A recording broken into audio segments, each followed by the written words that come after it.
కార్తీక పురాణము 4వ అధ్యాయము దీపారాధన మహిమ.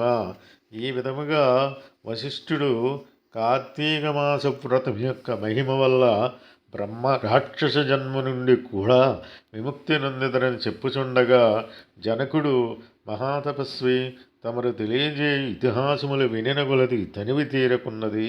కార్తీక మాసములో ముఖ్యముగా ఏమేమి చేయవలెనో, ఎవరిని ఉద్దేశించి పూజ చేయవలను వివరింపుడు అని కోరగా వశిష్ఠుల వారు ఇట్లు చెప్పదొడగిరి. జనక, కార్తీక మాసమందు సర్వ సత్కార్యములను చేయవచ్చును. దీపారాధన అందు అతి ముఖ్యము. దీని వలన మిగిలిన ఫలము నొందవచ్చును. శివకేశవుల ప్రీత్యర్థము శివాలయమున గాని విష్ణాలయమునందు గాని దీపారాధన చేయవచ్చును. సూర్యాస్త సమయమందు గాని దీపముంచిన వారు సర్వపాపములను పోగొట్టుకుని వైకుంఠ ప్రాప్తి నొందుదురు.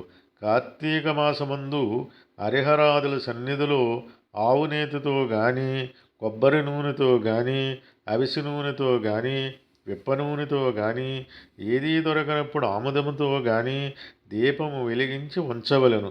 దీపారాధన ఏ నూనెతో చేసిననో మిగిలి పుణ్యాత్ములుగాను భక్తిపరులుగాను ఒకటియే కాక అష్టైశ్వర్యములు కలిగి శివసన్నిధి కేగుదురు. ఇందుకొక కథ కలదు, వినుము. శత్రుజిత్తు కథ. పూర్వము పాంచాల దేశమును పాలించుచున్న రాజుకు సంతతి లేక అనేక యజ్ఞయాగాదులు చేసి తుదకు విసుగు చెంది గోదావరి తీరమున నిష్ఠతో తపమాచరించుచుండగా అచ్చటకు పిప్పలాదుడను మునిపుంగవుడు వచ్చి, పాంచాల రాజా, నీవెందులకింత తపమాచరించుచున్నావు? నీ కోరిక ఏమి అని ప్రశ్నించగా, ఋషిపుంగవ, నాకు అష్టైశ్వర్యములు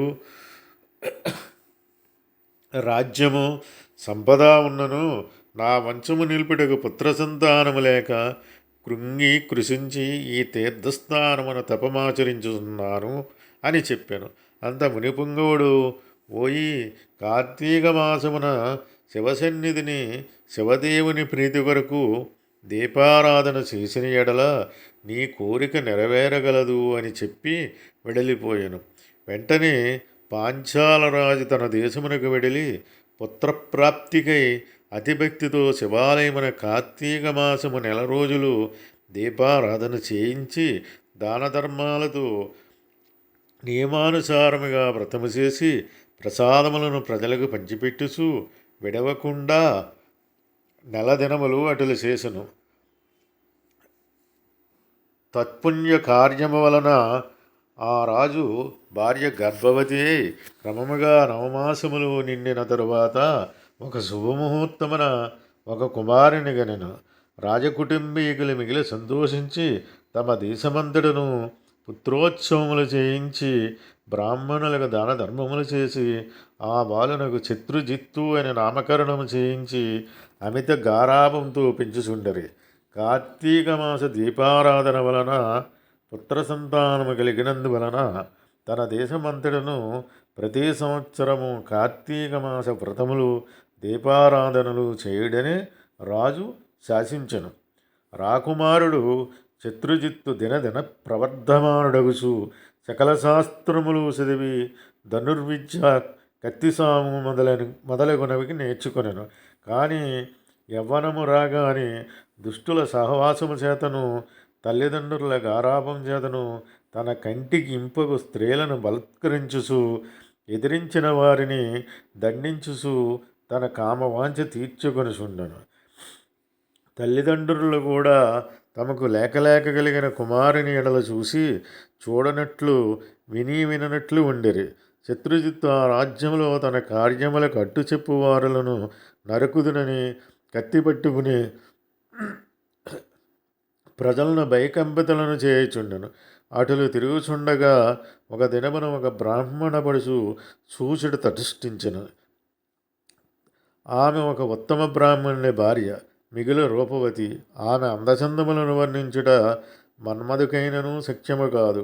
అట్టి స్త్రీ కంటపడగానే రాజకుమారుని మతి మందగించి కొయ్యబొమ్మ వలె నిశ్చేష్టుడై కామవికారముతో ఆమెను సమీపించి తన కామవంచ తెలియజేసెను. ఆమె కూడా అతని సౌందర్యాన్ని ముగ్ధురాలై కులము, శీలము, సిగ్గు విడిచి అతని చెయ్యి పట్టుకుని తన శయన మందిరానికి తీసుకుని పోయి భోగములను అనుభవించెను. ఇట్లు ఒకరికొకరు ప్రేమలో పరవశులగుట చేత వారు ప్రతిదినము అర్ధరాత్రి వేళ ఒక అజ్ఞాత స్థలములో కలుసుకొనుచు తమ కామవాంఛ తీర్చుకొనుచుండరి. ఇటుల కొంతకాలం జరిగను.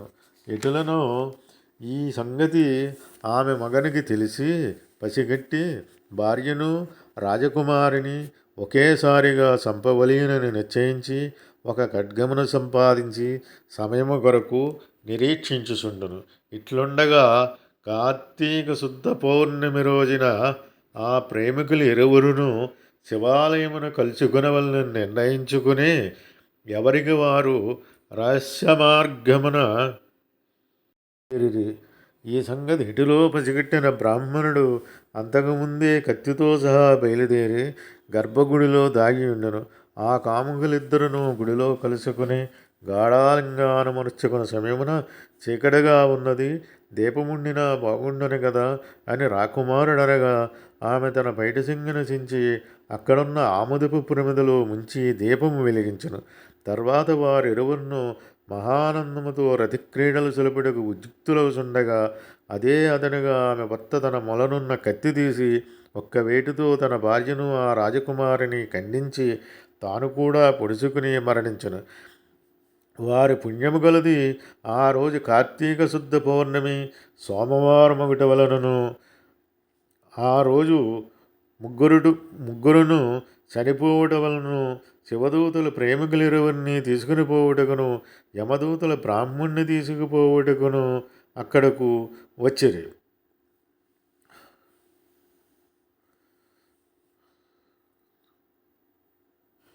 అంత యమదూతలను చూసి బ్రాహ్మణుడు, ఓ దూతలారా, నన్ను తీసుకుని వెళ్ళడుగా మీరేల వచ్చినారు? కామాంధకారముతో కన్ను మిన్ను తెలియక పశుప్రాయముగా వరించిన వ్యభిచారుల కొరకు శివదూతల విమానములో వచ్చుటే ఎలా చిత్రముగానున్నదే అని ప్రశ్నించును.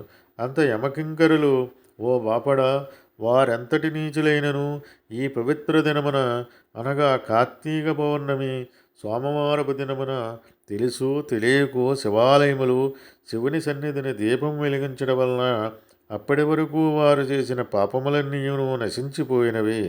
కావున వారిని కైలాసమునకు తీసుకుని పోవుటకు శివదూతలు వచ్చినారు అని చెప్పగా ఈ సంభాషణంతయు వినిచున్న రాజకుమారుడు, అలా ఎన్నటికినీ జరగనివ్వను.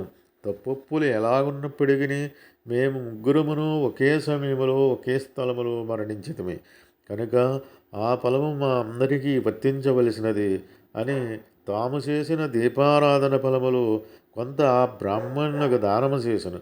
వెంటనే అతనిని కూడా పుష్పక విమానం ఎక్కించి శివసాన్నిధ్యమునకు చేర్చిరి. వింటివా రాజా, శివాలయములో దీపారాధన చేయటం వలన ఆ ప్రేమికులు చేసిన పాపములు పోవుటియే కాక కైలాసప్రాప్తి కూడా కలిగెను. కాన కార్తీక మాసములో నక్షత్రమాలయందు దీపముంచిన వారు జన్మరాహిత్యముందుదురు. ఇట్లు స్కాంద పురాణాంతర్గత వశిష్ట ప్రోక్త కార్తీక మహత్యమందలి 4వ అధ్యాయము 4వ రోజు పారాయణము సమాప్తము.